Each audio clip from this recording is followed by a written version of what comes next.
Hello my dear students, ಹೇಗಿದ್ದೀರಾ ಎಲ್ಲರೂ? Welcome to Pallavi tutorials. ಮಕ್ಕಳ ಈ ಒಂದು ವಿಡಿಯೋದಲ್ಲಿ ಸೆಕೆಂಡ್ PUC 2025-26ನೇ ಸಾಲಿನ ದ್ವಿತೀಯ PUC ಮಾದರಿ ಪ್ರಶ್ನೆ ಪತ್ರಿಕೆ ಕನ್ನಡ 1ಕ್ಕೆ ಆಲ್ರೆಡಿ ಉತ್ತರವನ್ನು ಹೇಳಿದ್ದೀನಿ. ಸೊ ಮಾದರಿ ಪ್ರಶ್ನೆ ಪತ್ರಿಕೆ 2ಕ್ಕೆ ಈ ಒಂದು ವಿಡಿಯೋದಲ್ಲಿ ಉತ್ತರವನ್ನು ಹೇಳ್ತಾ ಇದ್ದೀನಿ. ಮಾದರಿ ಪ್ರಶ್ನೆ ಪತ್ರಿಕೆಯಲ್ಲಿ 1ರಲ್ಲಿ ಬಂದಿರುವಂತಹ ಪ್ರತಿಯೊಂದು ಪ್ರಶ್ನೆಗಳು ಬಹುಮುಖ್ಯವಾಗಿರುತ್ತೆ. ಅದರಲ್ಲೂ ಕೂಡ ಪದ್ಯ ಭಾಗ ಯಾವುದು ಇಂಪಾರ್ಟೆಂಟು, ಗದ್ಯ ಭಾಗ ಯಾವುದು ಇಂಪಾರ್ಟೆಂಟು, ಕೃಷ್ಣೇಗೌಡನ ಆನೆಯಲ್ಲಿ ಎಷ್ಟು ಅಂಕದ ಪ್ರಶ್ನೆಗಳು ಬರುತ್ತೆ ಅನ್ನುವಂತಹ ಡೀಟೇಲ್ ಆಗಿರುವಂಥ ವಿಚಾರವನ್ನು ಮಾದರಿ ಪ್ರಶ್ನೆ ಪತ್ರಿಕೆ 1ಅನ್ನು ಹೇಳುವಾಗ ಹೇಳಿದ್ದೀನಿ. ಆ ವಿಡಿಯೋನ ಯಾರಾದರೂ ವಾಚ್ ಮಾಡಿಲ್ಲ ಅಂತ ಹೇಳಿದ್ರೆ ವಾಚ್ ಮಾಡಿ. ಈ ಒಂದು ವಿಡಿಯೋದಲ್ಲಿ ದ್ವಿತೀಯ PUCಯ ಮಾದರಿ ಪ್ರಶ್ನೆ ಪತ್ರಿಕೆ ಕನ್ನಡ 2ರಲ್ಲಿ ಯಾವ್ಯಾವ ಪ್ರಶ್ನೆಗಳಿದೆ ಅಂತ ನೋಡ್ತಾ ಹೋಗೋಣ.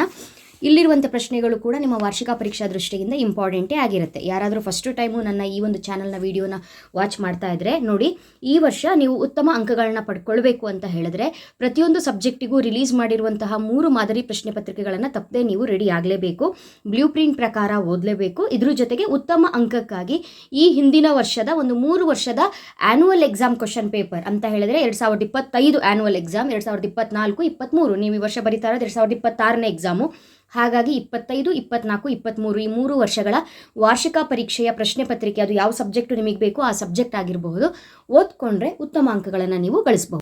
ಈ ಮಾದರಿ ಪ್ರಶ್ನೆ ಪತ್ರಿಕೆಗಳಿಗೆಲ್ಲ ಉತ್ತರವನ್ನು ಹೇಳಿದ ನಂತರ ಸೊ ಈ ಹಿಂದಿನ 3 ರಿಂದ 4 ವರ್ಷಗಳ ಹಿಂದಿನ ವಾರ್ಷಿಕ ಪರೀಕ್ಷೆಯ ಪ್ರಶ್ನೆ ಪತ್ರಿಕೆಯಲ್ಲಿರುವಂತಹ ಬಹುಮುಖ್ಯ ಪ್ರಶ್ನೆಗಳು, ಇಂಪಾರ್ಟೆಂಟ್ ಪ್ರಶ್ನೆಗಳು, ಯಾವ ರೀತಿ ಪ್ರಶ್ನೆಗಳನ್ನ ಕೇಳ್ತಾರೆ ಅನ್ನುವಂತಹ ವಿಡಿಯೋಸ್ಗಳನ್ನ ನಾನು ಅಪ್ಲೋಡ್ ಮಾಡ್ತೀನಿ. ಓಕೆನಾ? ಸೊ ಆಲ್ರೆಡಿ ಗೊತ್ತಿರೋ ಹಾಗೆ ಕನ್ನಡದಲ್ಲಿ ಆ ವಿಭಾಗದಲ್ಲಿ 10 ಬಹು ಆಯ್ಕೆ ಪ್ರಶ್ನೆಗಳನ್ನ ಕೇಳುವಂಥದ್ದು. ಪ್ರತಿಯೊಂದು ಪ್ರಶ್ನೆಗೂ ಕೂಡ 4 ಆಯ್ಕೆಗಳಿರುತ್ತೆ. ಸರಿಯಾದ ಆಯ್ಕೆಯನ್ನು ನೀವು ಬರಿಬೇಕು. 4 ಆಯ್ಕೆಗಳಲ್ಲಿ ಸರಿಯಾದ ಆಯ್ಕೆಯನ್ನು ಗುರುತಿಸಿ ಅದು ಯಾವುದು ಅಂತ ಬರೆದಾದ್ರ ನಂತರನೇ ನೀವು ಸೆಕೆಂಡ್ ಪಾರ್ಟು ಆ ರೀತಿ ಬರಿತಾ ಹೋಗಬೇಕು. ಯಾಕಂತ ಹೇಳಿದ್ರೆ ಆ ವಿಭಾಗದಲ್ಲಿನ ಪ್ರಶ್ನೆಗಳಿಗೆ ಫಸ್ಟೇ ನೀವು ಏನು ಮಾಡಬೇಕು, ಉತ್ತರವನ್ನು ಬರಿತಾ ಹೋಗಬೇಕು. ಕೊನೆಗೆ ಬರಿತೀನಿ 1 ಮಾರ್ಕು ಎಂಡಲ್ಲಿ ಬರಿತೀನಿ ಆ ರೀತಿ ಮಾಡೋ ಹಾಗಿಲ್ಲ, ಮೊದಲೇ ಬರಿಬೇಕು. ಆಯಿತಾ? ಫಸ್ಟ್ ಒನ್, ಮೊದಲ ಪ್ರಶ್ನೆ. ಸಮಧಿಕರ್ ಆರ್ ಜಗತ್ರಯದೊಳೆನ್ ಎನ್ನ ನೊಳದಿರ್ಚುವನ್ ಆರ್ ಸಮರದೋಳೆಂತನ್ನ ಭುಜದಂಡ ಮನೀಕ್ಷಿಸಿ ಈ ಪದ್ಯ ಭಾಗದಲ್ಲಿ ವ್ಯಕ್ತವಾಗಿರುವ ಭಾವ. ಇದಕ್ಕೆ ಆನ್ಸರು ರಾವಣನ ಉತ್ಸಾಹ. ನೆಕ್ಸ್ಟು 2ನೇ ಪ್ರಶ್ನೆ. ಇದರಿಂದ ಪರಿಮಳವನ್ನು ಅರಿಯಬಹುದು ಪುಷ್ಪದಿಂದ. ಹಗೆಯನ್ನು ಏನೆಂದು ಉಪೇಕ್ಷಿಸಬಾರದು ಬಾಲಕನೆಂದು. ದುರ್ಜನರ ಎಂತಹ ಮಾತಿಗೆ ಕೊನೆಯಿಲ್ಲವೆಂದು ಪುರಂದರದಾಸರು ಹೇಳಿದ್ದಾರೆ ಭಿನ್ನಾಣದ ಮಾತಿಗೆ. ಜನರಿಗೆ ಇದಕ್ಕೆ ಗತಿಯಿಲ್ಲ ಗಂಜಿಗೆ. ಬಸಲಿಂಗನ ಕಾಯಿಲೆ ದೇಹದ ಮಟ್ಟದಿಂದ ಈ ಸ್ತರವನ್ನು ತಲುಪತೊಡಗಿತ್ತು ಮಾನಸಿಕ ಸ್ತರ. 7ನೇ ಪ್ರಶ್ನೆ. ಎಲವೋ ಹುಲುಮಾನವ ವೆಂಕಪ್ಪಯ್ಯ, ಸುತ್ತಲ ನಾಕೂರಲ್ಲಿರುವ ಯಾವನೇ ಶಾನುಭೋಗ ಉಗ್ರಾಣಿಯನ್ನಾದರೂ ಕರೆತಂದು ನನ್ನೆದುರು ಸರಪಳಿ ಎಳೆಸು. ಈ ಸಾಲುಗಳು ಕೆಳಗಿನ ಯಾವ ಭಾಗವನ್ನು ವ್ಯಕ್ತಪಡಿಸುತ್ತದೆ? ಈ ಕೆಳಗಿನ ಸಾಲುಗಳು ಯಾವ ಭಾವವನ್ನು ವ್ಯಕ್ತಪಡಿಸುತ್ತವೆ? ಇದಕ್ಕೆ ಸರಿಯಾದ ಉತ್ತರ ಪ್ರಕೃತಿಯ ಮೇಲಿನ ಮನುಷ್ಯನ ದಬ್ಬಾಳಿಕೆ. ನೆಕ್ಸ್ಟು, ದುರ್ಗಪ್ಪನ ಪ್ರಕಾರ ತರ್ಲೆ ಡಿಪಾರ್ಟ್ಮೆಂಟ್ ಯಾವುದು? Telephone department. ದುರ್ಗಪ್ಪನ ಪ್ರಕಾರ ತರ್ಲೆ ಡಿಪಾರ್ಟ್ಮೆಂಟ್ ಟೆಲಿಫೋನ್ ಡಿಪಾರ್ಟ್ಮೆಂಟ್ ಉತ್ತರ ಆಗಿರುತ್ತೆ. ಮುಂದಿನ ಪ್ರಶ್ನೆ. ನಿರೂಪಕರ ಪ್ರಕಾರ ಇದು ಮುನ್ಸಿಪಾಲಿಟಿ ಪ್ರೆಸಿಡೆಂಟರ ಕರ್ತವ್ಯ ಊರನ್ನು ಸ್ವಚ್ಛವಾಗಿಡೋದು. ಕೊನೆ ಪ್ರಶ್ನೆ 10ನೇ ಪ್ರಶ್ನೆ. ಆನೆ ಅಷ್ಟು ದೊಡ್ಡ ಪ್ರಾಣಿಯಾದರೂ ಸುಳಿವೇ ಕೊಡದೆ ತಂಗಾಳಿಯಂತೆ ಓಡಾಡಬಲ್ಲುದು ಎನ್ನುವುದು ನಾಗರಾಜನ ಸರ್ವೀಸಿನಲ್ಲಿ ಎಷ್ಟೋ ಸಾರಿ ಗಮನಕ್ಕೆ ಬಂದಿತ್ತು. ಅದಕ್ಕೆ ಅವನು ಮೈಯೆಲ್ಲ ಕಣ್ಣಾಗಿ ಕುಳಿತಿದ್ದ. ಇಲ್ಲಿ ಆನೆ ಕುರಿತು ಹೇಳಿರುವ ಸಂಗತಿ ಅಂತ ಕೇಳಿದ್ದಾರೆ. ಇದಕ್ಕೆ 2ನೇದು ಆನ್ಸರ್ ಆಗಿರುತ್ತೆ. ಆನೆ ದೊಡ್ಡ ಪ್ರಾಣಿ, ಅದು ಗದ್ದಲ ಮಾಡಿಕೊಂಡೇ ಓಡಾಡುತ್ತದೆ ಅನ್ನೋದು ಉತ್ತರ. ನೆಕ್ಸ್ಟು ಬಿಟ್ಟ ಸ್ಥಳ ಪ್ರಶ್ನೆಗಳು. ಬಿಟ್ಟ ಸ್ಥಳ ಪ್ರಶ್ನೆಗಳಿಗೆ ಬ್ರ್ಯಾಕೆಟಲ್ಲಿ ಉತ್ತರವನ್ನು ಸರಿ ಕೊಟ್ಟಿರ್ತಾರವರು, ಸರಿಯಾದ ಉತ್ತರವನ್ನು ಆರಿಸಿ ನೀವು ಬರಿಬೇಕು. 11ನೇ ಪ್ರಶ್ನೆ. ಡ್ಯಾಶ್ ಮುಂಬಯಿಯ ಪ್ರಸಿದ್ಧ ನ್ಯಾಯವಾದಿಯಾದರು. ಸರಿಯಾದ ಉತ್ತರ ಫ್ಲೇವಿಯಾ ಮುಂಬಯಿಯ ಪ್ರಸಿದ್ಧ ನ್ಯಾಯವಾದಿಯಾದರು ಅಂತ ಬರಿಬೇಕು. ನೆಕ್ಸ್ಟು ಬಿಟ್ಟ ಸ್ಥಳದ 2ನೇ ಪ್ರಶ್ನೆ. ಬದುಕು ಡ್ಯಾಶನ್ನು ಬಿಟ್ಟು ಇರುವುದಿಲ್ಲ, ಬದುಕು ಭಾಷೆಯನ್ನು ಬಿಟ್ಟು ಇರುವುದಿಲ್ಲ. ವಿಜ್ಞಾನದ ಅಡಿಪಾಯವೇ ಡ್ಯಾಶ್ ಪ್ರಶ್ನೆ ಕೇಳುವುದು. ಕನ್ನಡವು ಕಸ್ತೂರಿಯಲ್ಲವೇ ಎಂದವರು ಯಾರು? ಮನೋರಮೆ. ಕಲಿಯುಗದ ಅಮೃತ ಚಹಾ. ಇದಿಷ್ಟು ನಿಮಗೆ ಗೊತ್ತಿರುವಂಥ ಉತ್ತರ. ಸರಿಯಾದ ಉತ್ತರವನ್ನು ಬರ್ಕೊಳ್ಳಿ.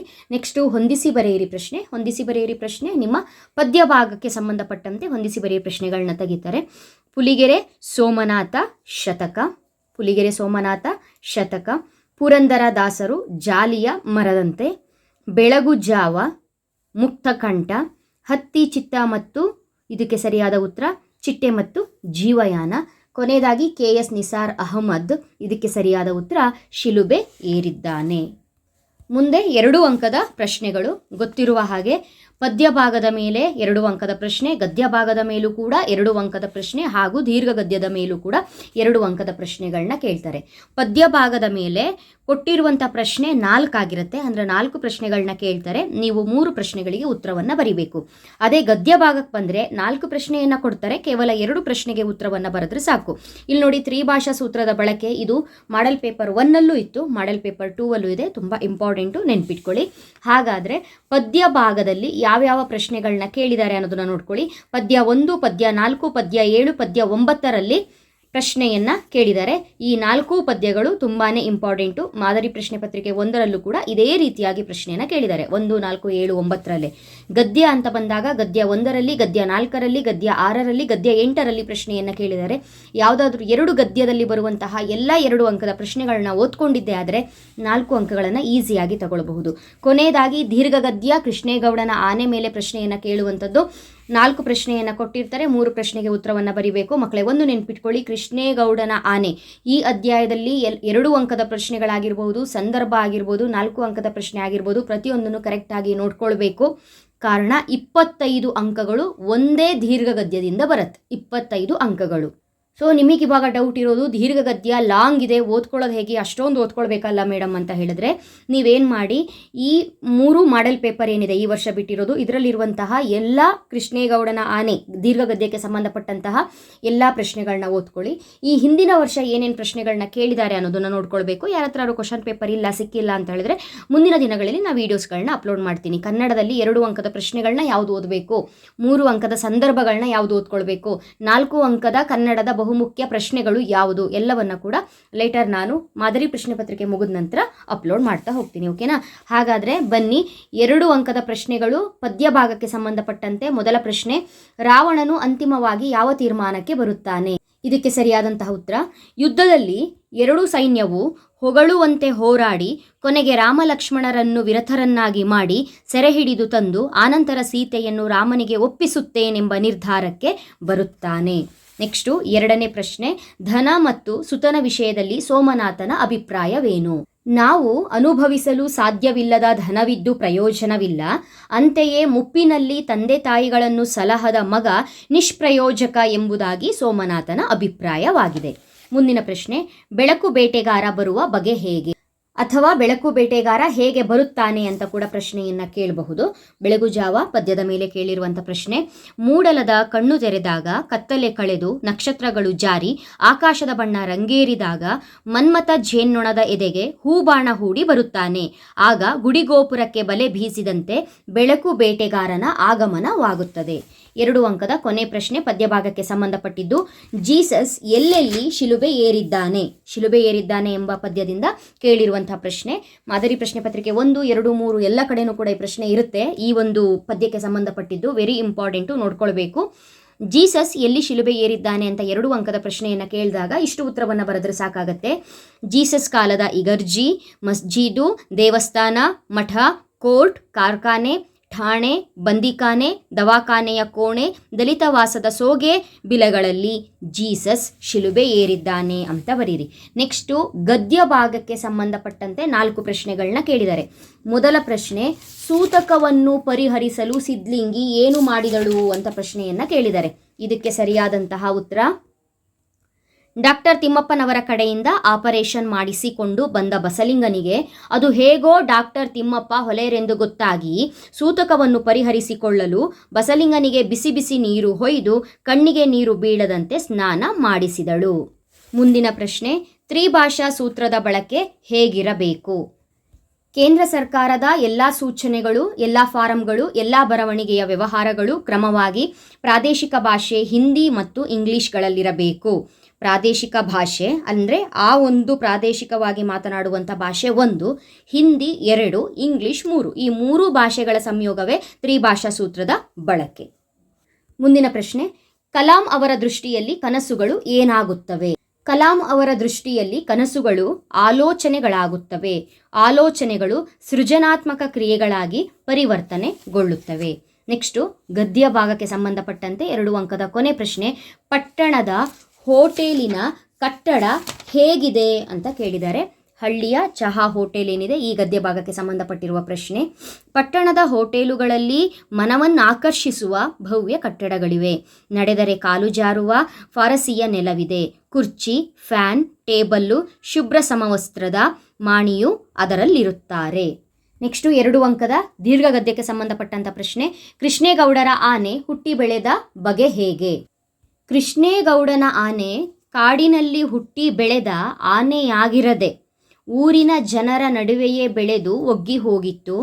ಕಾಡಿನ ತಿಳುವಳಿಕೆ ಇರದ ಈ ಆನೆಯು ಅಂಗಡಿ ಬೀದಿಗಳಲ್ಲಿ ಬಾಳೆಗೊನೆಗಳ ದಿಂಡು, ಸಿಪ್ಪೆ, ಹಾಳಾದ ಹಣ್ಣುಗಳನ್ನು ಬೇಡಿ ತಿನ್ನುತ್ತಿತ್ತು. 2ನೇ ಪ್ರಶ್ನೆ. ಕಾಡಾನೆಗಳ ಹಾವಳಿಗೆ ಪ್ರಕಾಶ್ ನೀಡಿದ ಕಾರಣಗಳೇನು? ಇಕಾಲಜಿಸ್ಟ್ ಪ್ರಕಾಶ್ ಮೂಡಿಗೆರೆಯಲ್ಲಿ ಭಾಷಣ ಮಾಡುತ್ತಾ ಅರಣ್ಯ ಇಲಾಖೆಯವರು ಕಾಡಿನ ಮರಗಳನ್ನು ತೆಗೆದು ನೀಲಗಿರಿ, ಅಕೇಶಿಯಾ ಮುಂತಾದ ಆನೆಗಳಿಗೆ ನಿರುಪಯುಕ್ತ ಮರಗಳನ್ನು ಬೆಳೆಸುತ್ತಾ ಇರುವುದರಿಂದ ಕಾಡಾನೆಗಳು ಊರಿನ ಕಡೆ ಬಂದು ಹಾವಳಿ ನೀಡಲು ಪ್ರಾರಂಭಿಸಿವೆ ಎಂದು ಹೇಳಿದನು. ನೆಕ್ಸ್ಟು 2 ಅಂಕದ ಮುಂದಿನ ಪ್ರಶ್ನೆ. ತನ್ನ ಕೆಲಸ ಅತ್ಯಂತ ಅಪಾಯಕಾರಿ ಎಂದು ದುರ್ಗಪ್ಪ ಹೇಗೆ ಹೇಳಿದ? ದುರ್ಗಪ್ಪ ತನ್ನ ಕೆಲಸ ಅಪಾಯಕಾರಿ ಅಂತ ಹೇಳ್ಕೊಂಡು ಯಾವ ರೀತಿಯಾಗಿ ಹೇಳ್ದ ಅಂತ ಹೇಳಿದ್ರೆ, ಲೈನ್ಮನ್ ಕೆಲಸಕ್ಕೆ ಸೇರಿದ ಮೇಲೆ ಪ್ರಾಣದ ಆಸೆ ಇಟ್ಕೊಂಡ್ರೆ ಆಗತ್ತಾ? ಡಿಪಾರ್ಟ್ಮೆಂಟಿನ ಲೈನ್ಮನ್ಗಳು ಯಾರು ಸರ್ವೀಸ್ ಮುಗಿಸಿ ರಿಟೈರ್ ಆಗಿರೋರೇ ಇಲ್ಲ. ಕರೆಂಟಿನ ಜೊತೆ ಕೆಲಸ ಅದು. ಒಂದಲ್ಲ ಒಂದು ದಿನ ಎಚ್ಚರ ತಪ್ಪಿದರೂ ಅಲ್ಲಿಗೆ ಮುಗಿದಂಗೆ ಎಂದು ತನ್ನ ಕೆಲಸ ಅತ್ಯಂತ ಅಪಾಯದ್ದು ಎಂದು ದುರ್ಗಪ್ಪ ವಿವರಿಸಿದ. ನೆಕ್ಸ್ಟು ದೀರ್ಘಗದ್ಯಕ್ಕೆ ಸಂಬಂಧಪಟ್ಟಾಗೆ ಕೊನೆ ಪ್ರಶ್ನೆ 2 ಅಂಕದ್ದು. ನಾಯಿ ಕಚ್ಚಿದ್ದೆಲ್ಲಿ ಎಂದಾಗ ಜಬ್ಬಾರ್ ಇರುಸು ಮುರುಸಿನಿಂದ ಏನು ಹೇಳಿದನು ಅಂತ ಪ್ರಶ್ನೆಯನ್ನು ಕೊಟ್ಟಿದ್ದಾರೆ. ಇದಕ್ಕೆ ಉತ್ತರ, ಜಬ್ಬಾರನಿಗೆ ಪುಟ್ಟಯ್ಯ ಎಲ್ಲಿ ಕಚ್ಚಿತೋ ನಾಯಿ ಎಂದಾಗ ಹೋಗಲಿ ಬಿಡಿ, ಅದು ಬೀದೀಲಿ ತೋರಿಸೋ ಹಂಗಿಲ್ಲ, ನನ್ನ ಮಗಂದು ಅಂಥ ಜಾಗದಲ್ಲಿ ಕಚ್ಚಿಬಿಟ್ಟಿದೆ, ಪ್ಯಾಂಟು ಬಿಚ್ಚಬೇಕಾಗುತ್ತದೆ ಎಂದು ದನಿ ತಗ್ಗಿಸಿ ಜಬ್ಬಾರ್ ಹೇಳಿದ. ನೆಕ್ಸ್ಟು ನಿಮಗೆ ಸಂದರ್ಭಕ್ಕೆ ಸಂಬಂಧಪಟ್ಟಂತಹ ಪ್ರಶ್ನೆಗಳನ್ನ ಕೇಳುವಂಥದ್ದು. ಪದ್ಯ ಭಾಗಕ್ಕೆ ಸಂಬಂಧಪಟ್ಟಂತೆ ಸಂದರ್ಭ, ಗದ್ಯ ಭಾಗಕ್ಕೆ ಸಂಬಂಧಪಟ್ಟಂತೆ ಸಂದರ್ಭ ಹಾಗೂ ದೀರ್ಘ ಗದ್ಯದ ಮೇಲೆ ಕೇಳುವಂತಹ ಸಂದರ್ಭದ ಪ್ರಶ್ನೆಗಳು. ಅದಾದ ನಂತರ ಬಹುಮುಖ್ಯವಾಗಿ 4 ಅಂಕದ ಪ್ರಶ್ನೆಗಳು. ಇದ್ರ ಬಗ್ಗೆ ನಿಮಗೆ ಸರಿಯಾಗಿ ಗಮನ ಇರಬೇಕು. ಇಂಪಾರ್ಟೆಂಟ್ ಯಾವುದು ಅನ್ನೋದನ್ನು ಕರೆಕ್ಟಾಗಿ ನೋಡ್ಕೊಳ್ಬೇಕು ಮಕ್ಕಳೇ. ಪದ್ಯ ಭಾಗದ 4 ಪದ್ಯದ ಮೇಲೆ ಪ್ರಶ್ನೆಯನ್ನು ಕೇಳ್ತಾರೆ. 4 ಪ್ರಶ್ನೆಗಳಲ್ಲಿ ನೀವು ಕೇವಲ 2 ಪ್ರಶ್ನೆಗಳಿಗೆ ಉತ್ತರವನ್ನು ಬರೆದ್ರಾಯ್ತು. ನಿಮಗೆ ಯಾವ ಪದ್ಯ ಈಸಿ ಆಗುತ್ತೆ ಅದನ್ನು ನೀವು ಸೆಲೆಕ್ಟ್ ಮಾಡಿಕೊಂಡು ಅದರಲ್ಲಿ ಬರುವ ಎಲ್ಲ ದೊಡ್ಡ ಪ್ರಶ್ನೆಗಳನ್ನ ಓದ್ಕೊಂಡಿರಬೇಕು. ಓಕೆನಾ? ಅದೇ ರೀತಿ ಗದ್ಯ ಭಾಗಕ್ಕೆ ಸಂಬಂಧಪಟ್ಟಾಗೆ ನಿಮಗೆ 2 ಪ್ರಶ್ನೆಗಳನ್ನ ಕೇಳ್ತಾರೆ. ಕೇವಲ ಒಂದೇ ಪ್ರಶ್ನೆಗೆ ನೀವು ಉತ್ತರವನ್ನು ಬರಿಬೇಕು. ಇದರಲ್ಲಿ ದಣಿಗಳ ಬೆಳ್ಳಿ ಲೋಟ ಏನಿದೆ ಈ ಒಂದು ಗದ್ಯ ತುಂಬಾ ಇಂಪಾರ್ಟೆಂಟು. ಓಕೆ ಅಲ್ಲ? ನೆಕ್ಸ್ಟು 5-6 ವಾಕ್ಯ ಪ್ರಶ್ನೆಗಳು, 4 ಅಂಕದ ಪ್ರಶ್ನೆಗಳು ಕೇಳುವಂಥದ್ದು ಯಾವುದರಲ್ಲಿ ಅಂತ ಹೇಳಿದ್ರೆ ದೀರ್ಘ ಗದ್ಯದಲ್ಲಿ. ಇಲ್ಲೂ ಸಹ 2 ಪ್ರಶ್ನೆಗಳನ್ನ ಕೇಳ್ತಾರೆ. ಅದರಲ್ಲಿ ಒಂದು ಪ್ರಶ್ನೆಗೆ ಉತ್ತರವನ್ನು ನೀವು ಬರಿಬೇಕು. ಮುಂದೊಂದಿನ 4 ಅಂಕದ ಬಹುಮುಖ್ಯ ಪ್ರಶ್ನೆಗಳ ಲಿಸ್ಟ್ ಏನು ಅನ್ನೋದನ್ನು ಹೇಳ್ತೀನಿ. ನೆಕ್ಸ್ಟು ಭಾಷಾಭ್ಯಾಸಕ್ಕೆ ಸಂಬಂಧಪಟ್ಟಾಗೆ ಕೇವಲ 8 ಅಂಕಗಳು ಅಂತ ಹೇಳ್ಕೊಂಡು ನೆಗ್ಲೆಕ್ಟ್ ಮಾಡಬೇಡಿ. ಇದು ತುಂಬಾ ಇಂಪಾರ್ಟೆಂಟು. ಭಾಷಾಭ್ಯಾಸದಲ್ಲಿ ಇಲ್ಲಿ ಕೇಳಿರುವಂತಹ ಟಾಪಿಕ್ಗಳಲ್ಲಿ ಅದಕ್ಕೆ ಉತ್ತರಗಳೇನು ಅನ್ನೋದನ್ನು ಈಸಿಯಾಗಿ ಬರೀಬಹುದು. ಆದರೆ ಒಂದು ಸ್ವಲ್ಪ ನೀವು ರೆಡಿ ಆಗಬೇಕಾಗತ್ತೆ, ಪ್ರಿಪೇರ್ ಆಗಬೇಕಾಗತ್ತೆ. ಸೊ ಗಮನ ಇಟ್ಟು ನೋಡ್ಕೊಳ್ಳಿ. ಮೊದಲ 45ನೇ ಪ್ರಶ್ನೆ. ಕೆಳಗಿನ 2 ಪದಗಳಿಗೆ ಸಮಾನಾರ್ಥಕ ಪದಗಳನ್ನು ಬರೆಯಿರಿ ಅಂತ ಹೇಳ್ಕೊಂಡು ಸುತ, ಬಂಗಾರ, ನಂಜು ಅಂತ ಕೊಟ್ಟಿದ್ದಾರೆ. ಸೊ ಇದಕ್ಕೆ ಉತ್ತರವನ್ನು ಬರೆಯುವಾಗ ಈ ರೀತಿಯಾಗಿ ಬರಿಬೇಕು. ಪ್ರಶ್ನೆ ಸಂಖ್ಯೆಯನ್ನು ಹಾಕಬೇಕು. 45 ಸಮಾನಾರ್ಥಕ ಪದ. ಸುತ ಅಂತ ಹೇಳಿದ್ರೆ ಪುತ್ರ ಅಥವಾ ತನಯ ಬರಿಬಹುದು.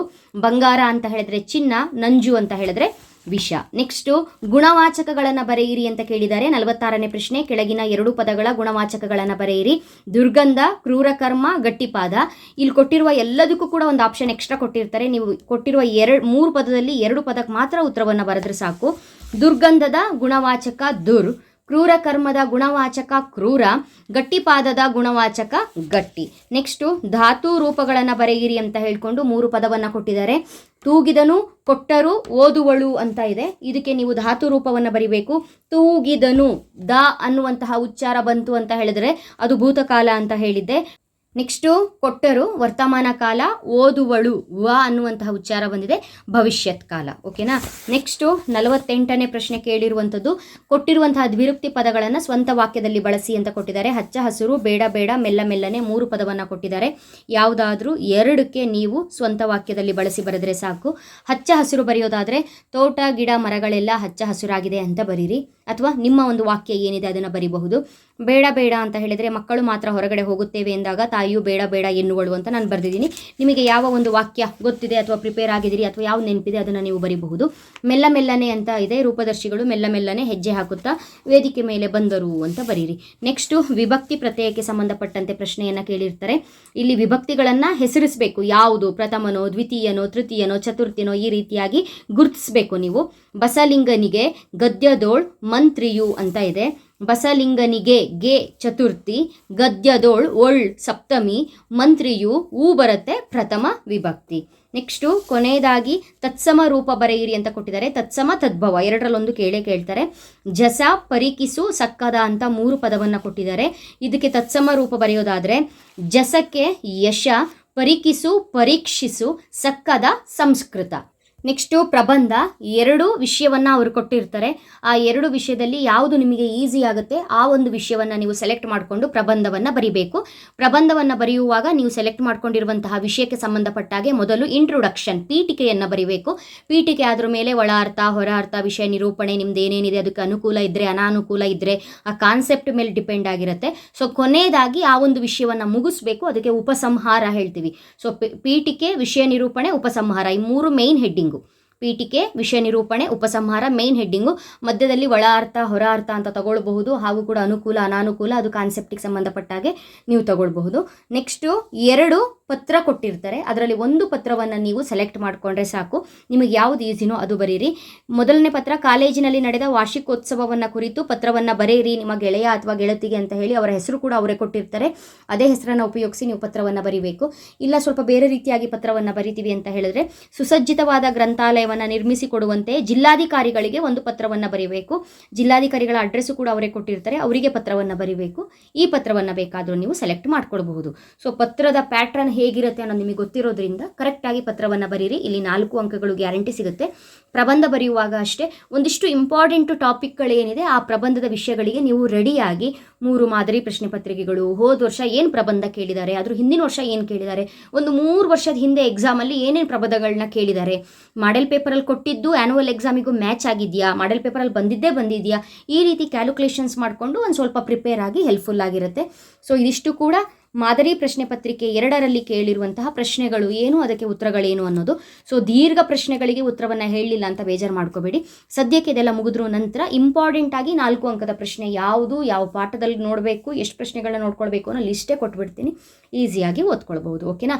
ಮುಂದಿನ ವಿಡಿಯೋದಲ್ಲಿ ಮಾದರಿ ಪ್ರಶ್ನೆ ಪತ್ರಿಕೆ 3ರಲ್ಲಿ ಯಾವ ರೀತಿಯ ಪ್ರಶ್ನೆಗಳನ್ನ ಕೇಳಿದ್ದಾರೆ, ಆ ಪ್ರಶ್ನೆಗಳಿಗೆ ಉತ್ತರಗಳೇನು ಅನ್ನೋದನ್ನು ನೋಡೋಣ. ಅಲ್ಲಿವರೆಗೂ ಚೆನ್ನಾಗಿ ಓದ್ಕೊಳ್ಳಿ. ಯಾರ್ಯಾರು ಚಾನಲ್ಗೆ ಸಬ್ಸ್ಕ್ರೈಬ್ ಆಗಿಲ್ಲ ಇವಾಗಲೇ ಸಬ್ಸ್ಕ್ರೈಬ್ ಆಗಿ ಆಲ್ ಬಟನ್ನ ಕ್ಲಿಕ್ ಮಾಡ್ಕೊಳ್ಳಿ. ಯಾಕಂತ ಹೇಳಿದ್ರೆ ಈಗ ಆಲ್ರೆಡಿ ಸಾಕಷ್ಟು ವಿಷಯಕ್ಕೆ ಸಂಬಂಧಪಟ್ಟಾಗೆ ಮಾದರಿ ಪ್ರಶ್ನೆ ಪತ್ರಿಕೆಗಳನ್ನ ನಾನು ಬಿಡಿಸ್ತಾ ಇದ್ದೀನಿ. ಸೊ ನಿಮಗೆ ಹೆಲ್ಪ್ಫುಲ್ ಆಗುತ್ತೆ ಅನ್ನೋದಾದರೆ ಸಬ್ಸ್ಕ್ರೈಬ್ ಮಾಡಿಕೊಂಡು ಆಲ್ ಬಟನ್ನ ಕ್ಲಿಕ್ ಮಾಡ್ಕೊಳ್ಳಿ. ಮುಂದಿನ ವಿಡಿಯೋದಲ್ಲಿ ಮತ್ತೆ ಸಿಗ್ತೀನಿ. ಅಲ್ಲಿವರೆಗೂ ಚೆನ್ನಾಗಿ ಓದ್ಕೊಳ್ಳಿ. Thank you. All the best.